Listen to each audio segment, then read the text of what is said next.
વર્ષ બાદ પણ કબજો ન આપ્યો। સુરતના પૂણા ગામ વિસ્તારમાં પ્લોટ માલિકોને ન સોંપાયો। 19 વર્ષ પહેલા લીધેલા પ્લોટની હજુ પણ માલિકી નથી આપી। 104 પ્લોટની સોસાયટીની માલિકી ન અપાતા વિરોધ થઈ રહ્યો છે।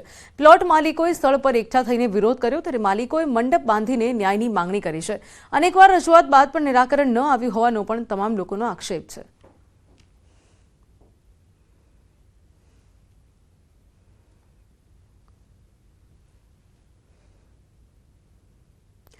બીજી બાજુ મહેસાણાના આખજ ગામથી જોરણક ગામ જવાનો રસ્તો બિસ્માર હાલતમાં છે। ગામના લોકો સહિત અનેક લોકો આ રસ્તાનો ઉપયોગ કરે છે ત્યારે રસ્તામાં ચારે બાજુ ખાડાએ જમાવડો કરતા લોકોને હાલાકીનો સામનો કરવો પડી રહ્યો છે।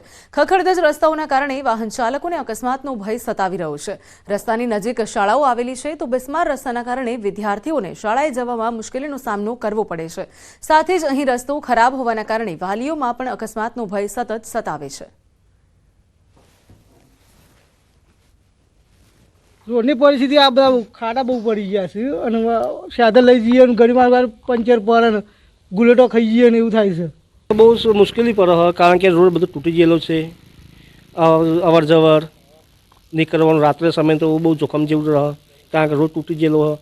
મહેસાણાના આકાશથી અન્ય ગામને જે જોડતો રોડ હોય છે તે બિસ્માર બન્યો છે, જેના કારણે જે ગામજનો હોય છે તે પરેશાન થયા છે। તમે જોઈ શકો છો કે આ જે રોડ હોય છે તેના ઉપર જે કપચી હોય છે તે બહાર નીકળી રહી છે। તમે જોઈ શકો છો આજે સમગ્ર જે કપચી હોય છે તે રોડ પર દેખાઈ રહી છે। તેમજ આગળ જે પણ જે ખાડા હોય છે તે જોવા મળી રહ્યા છે। તેના કારણે જે ગામજનો હોય છે ખૂબ જ ભારે મુશ્કેલીનો સામનો કરી રહ્યા છે અને તેમનું માનવું છે કે આ રોડ પર બંને બાજુ સ્કૂલો આવેલી છે તેમજ મોટી સંખ્યામાં જે લોકો હોય છે અવર જવર કરતા હોય છે તેને તાત્કાલિક ધોરણે આ મામલે તંત્રએ આ સામું જોવું જોઈએ અને આ જે રસ્તો હોય છે તે નવીન બનાવવો જોઈએ। કેતન પટેલ, ન્યૂઝ 18 ગુજરાતી, મહેસાણા।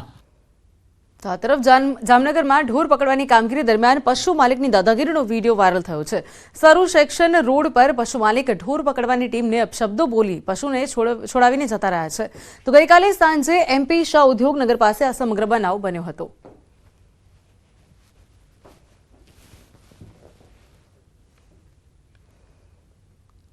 તો અન્ય મહત્વપૂર્ણ સમાચાર ભાવનગરથી જિલ્લાના તળાજા તાલુકાના પાદરગઢ ગામે ભર શિયાળે ઘરમાં પૂર આવે તેવી સ્થિતિ સર્જાઈ છે। વગર વરસાદે ચોમાસા જેવો માહોલ જોવા મળ્યો છે। પાદરગઢ ગામમાં વગર વરસાદે લોકોના ઘરમાં પાણી ઘૂસી વળ્યા છે તો પીવાના પાણીની લાઇનમાં મોટા પાયે ભંગાણ સર્જાયું છે। તો મહીપરી યોજનાની લાઇનમાં ભંગાણ થયું છે ત્યારે પાણીની લાઇનમાં ભંગાણ થતાં લાખો લીટર પાણીનો વેડફાટ થયો। સતત 2 કલાકથી પાણી વહી રહ્યું છે। લોકોના ઘર અને રસ્તા પર પાણી જ પાણી જોવા મળી રહ્યું છે। તો વહીવટીતંત્રને જાણ કરવા છતાં પણ અધિકારીઓ જોવા નથી આવ્યા હજુ સુધી। ન્યૂઝ 18 ગુજરાતી પર એક્સક્લુઝિવ માહિતી ભાવનગરના સીધા દ્રશ્યો। પીવાના પાણીની લાઇનમાં ભંગાણ સર્જાયું છે ત્યારે લોકોના ઘરમાં પૂર જેવી સ્થિતિ સર્જાઈ રહી છે। તો લાખો લીટર પાણીનો વેડફાટ થઈ રહ્યો છે। આ અંગે વધુ વાત કરવા ફોનલાઈન પર નીતિન જોડાયા છે। નીતિન, ભાવનગરથી સમાચાર આવી રહ્યા છે, લોકોના ઘરમાં પૂર જેવી સ્થિતિ થઈ રહી છે, હજુ સુધી અધિકારીઓ નથી પહોંચ્યા। 2 કલાકથી પાણીનો વેડફાટ થઈ રહ્યો છે। નીતિન, વાત કરીએ તો આ જે ઘટના છે તે ભાવનગર જિલ્લાના તળાજા તાલુકાના પાદરગઢ ગામની ઘટના છે। એટલે ચોક્કસ કહી શકાય કે વગર વરસાદે ચોમાસા જેવી પરિસ્થિતિ છે તેવો માહોલ સર્જાયો છે।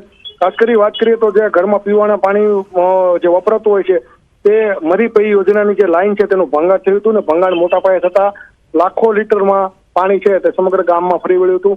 હાલ જે મહીપરી યોજનાની જે ભંગાણવાળી લાઈન છે તે લાઈનનું રિપેરિંગ કામ છે તે પૂર્ણ કરવામાં આવ્યું છે અને ગામમાં અત્યારે પાણી છે તે ધીરે ધીરે ઓસરી રહ્યા છે।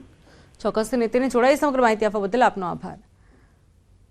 તો 2 કલાકથી પાણીનો વેડફાટ થઈ રહ્યો છે, લાખો લીટર પાણીનો વેડફાટ થયો છે, તેમ છતાં હજુ સુધી પણ કોઈ અધિકારી ત્યાં હાજર નથી।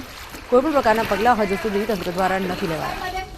તો તળાજાના પાદરગઢની આ ઘટના કે દ્રશ્યોમાં જોઈ શકાય છે તેમ ભાવનગરમાં જિલ્લાના તળાજા તાલુકાના પાદરગઢ ગામે લાઇન તૂટતા વગર વરસાદે લોકોના ઘરમાં પાણી ઘૂસી ગયા છે। અત્રે નોંધનીય છે કે ગઈકાલે સુરેન્દ્રનગરમાં ડેમ ઓવરફ્લો થયો હતો અને હવે લાઇનમાં ભંગાણ સર્જાયું છે। તો ગઈકાલે ધોળીધજા ડેમ છલકાયો હતો, જેને લીધે કોઝવે પર પાણી ફરી વળ્યા હતા। તો કોઝવે પર પાણી ફરી વળતા વાહન ચાલકોને ભારે હાલાકી પડી હતી। કોઈ પણ આળસ કે બેરિકેડ નથી મૂકવામાં આવ્યા, જેના કારણે વાહન ચાલકો જીવના જોખમે કોઝવે પરથી પસાર થતા નજરે પડ્યા હતા। તો એક તરફ લોકોને પીવાનું પાણી પૂરતું નથી મળતું ત્યારે બીજી બાજુ ધોળીધજા ડેમ નર્મદાના પાણીથી ઓવરફ્લો કરાતા પાણીનો બગાડ થઈ રહ્યો છે। દ્રશ્યમાં જોઈ શકાય છે તેમ ગઈકાલના દ્રશ્યો સુરેન્દ્રનગરમાં કે જ્યાં ડેમ ઓવરફ્લો થયો હતો અને આજે ભાવનગરમાં પાણીની પાઇપમાં ભંગાણ સર્જાયું છે તો લાખો લીટર પાણીનો વેડફાટ થઈ રહ્યો છે। વાત કરીને સમાચારની તો કારગિલ શહીદોના નામે ઉઘરાવેલા ફંડમાં છેતરપિંડી આચરવામાં આવી છે. આખરે પાટણમાં તેની ફરિયાદ નોંધાઈ છે. શહીદોના નામે ઉઘરાવેલા ફંડમાં 24 વર્ષે ફરિયાદ થઈ છે. કેમિસ્ટ એસોસિએશનના હોદ્દેદારો સામે ફરિયાદ નોંધવામાં આવી છે. તત્કાલીન બેંક મેનેજર સહિત કુલ 7 સામે ગુનો નોંધાયો છે. તો કોર્ટના આદેશ બાદ પાટણ પોલીસમાં આ ફરિયાદ નોંધાઈ છે. ફંડના 50 લાખ રિલીફ ફંડમાં જમા ન થયાનો આરોપ છે. તો ફરિયાદી પંકજ વેલાણીની કોર્ટમાં અરજી હતી કે કારગિલ યુદ્ધમાં શહીદોના નામે ફંડ એકત્ર કરાયું હતું, જેમાં 50 લાખ રૂપિયા જનાનાનું રિલીફ ફંડમાં જમા ન કરીને બારોબાર ચાઉ કરી દેવાયા હતા. તો પાટણ, બનાસકાંઠા અને મહેસાણામાં ગુજરાત કેમિસ્ટ એસોસિએશનના નામે આ ફંડ ઉઘરાવાયું હતું. તો કોર્ટના આદેશ બાદ પાટણ, બનાસકાંઠા અને મહેસાણાના એસોસિએશનના હોદ્દેદારો અને તે સમયના બેંક મેનેજર સહિત કુલ 7 લોકો સામે પોલીસ ફરિયાદ નોંધવામાં આવી છે.